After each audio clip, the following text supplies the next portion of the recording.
Today, we're going to talk about something that could totally flip the script on our digital lives. It's a huge idea called the sovereign data revolution. So let me ask you something right off the bat.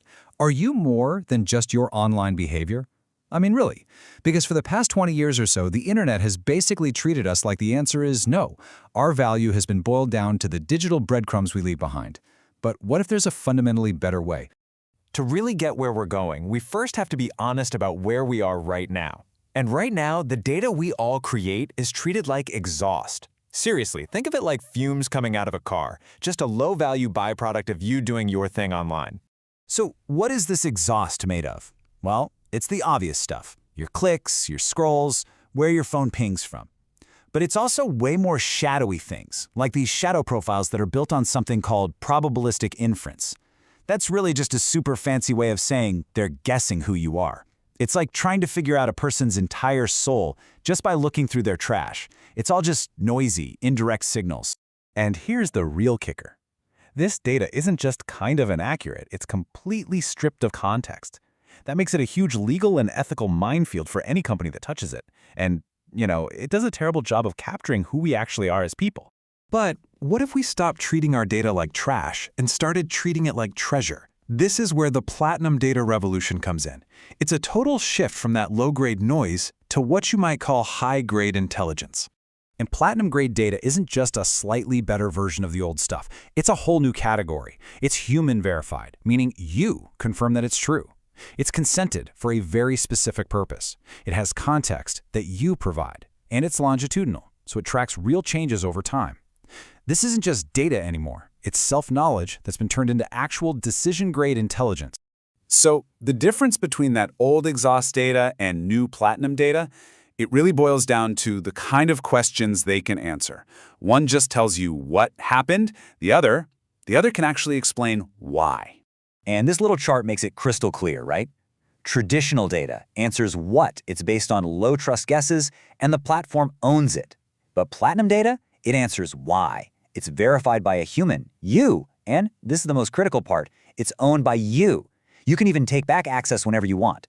This is exactly why it actually thrives under new privacy rules, while the old model just crumbled. Okay, let's make this super real with a healthcare example.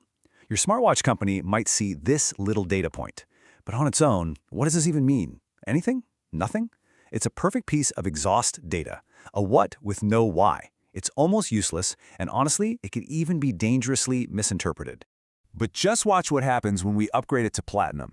First, you start with the verified metrics from your device. Then, you add the context of your own health trends over time. After that, you layer on your own notes, like I was super stressed at work that day, or I got a terrible night's sleep. And finally, the last step.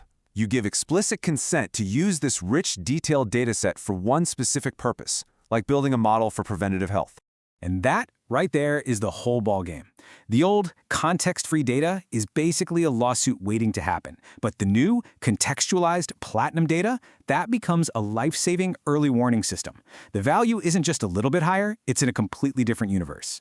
This massive difference in quality, of course, creates a massive difference in value. So now let's follow the money, because the economic shift we're talking about here is, well, it's absolutely staggering. Today, your digital exhaust is worth maybe, $5 to $20 a year to the platforms that sell it? But high-integrity, platinum-grade data, that's already worth between $500 and $5,000 a year for one person. And that's to serious buyers in fields like healthcare and research. We're talking about 100 times jump in value, minimum. So let's see what happens when you scale this up a bit. With just 10,000 people participating, a data collective could generate up to $50 million a year in revenue that can be shared. That's not just some startup idea. That's a serious, profitable business right out of the gate. Okay, now let's zoom out to 1 million people. Suddenly, you're looking at a potential $5 billion a year. At this scale, we're not just talking about a cool company anymore. We're talking about a major new economic engine, one that's powerful enough to disrupt entire industries. And at the scale of 100 million people, that's $500 billion annually. This is no longer just a new market. This is a civilization-level economic shift. It's the creation of an entirely new asset class based on sovereign human insight. But really, this is about so much more than just the money. It's about fundamentally rewriting the rules of the internet and our relationship with all of this technology.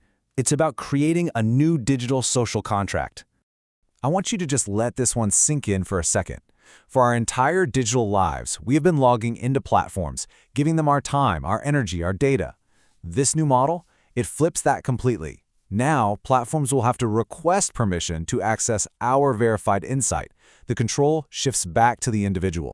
So, when the experts who are designing these systems look at this model, the verdict is clear. This isn't just some fantasy. It's economically sound, it's ethically way superior, and it's legally future-proof because it's built for a world that values data dignity and privacy. The tech is already here. This shift, it's really not a matter of if, but when. So that leaves us with the final and maybe the most important question of all. This revolution is coming. An internet where people are partners, not products, is actually on the horizon. The only real question left is, who is going to build it and who will be in control? Will it be us